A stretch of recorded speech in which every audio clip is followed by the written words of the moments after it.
حالت جنابت میں ذکر اور دعا وغیرہ پڑھنے کا شرعی حکم کیا ہے؟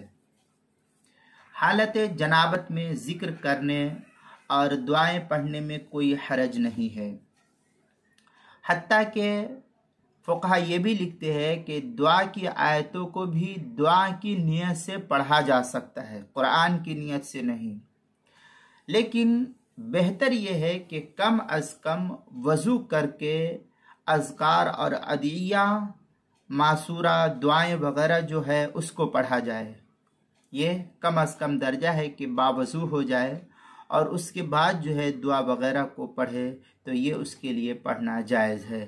چنانچہ فتاوی شامی میں ہے وَلَا بَأْسَ لِحَائِضٍ وَجُنُبٍ بِقِرَاءَتِهِ أَدْعِيَّةٌ وَمَسَّهَا وَحَمَلَهَا وَذِكْرُ اللَّهِ تَعَالَى۔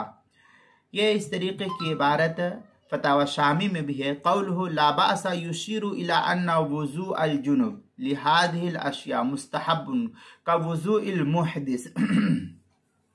فتاوی شامی جو پہلی جلد بیروت کا چھپا ہوا نسخہ، اس کے پہلی جلد 424 صفحہ، زکریہ بک ڈپو دیوبند کا ہندی نسخہ اس کی پہلی جلد 488 صفحہ، کتاب المسائل اس کی پہلی جلد صفحہ 181 پر اس مسئلے کی تفصیل نقل کی گئی ہے۔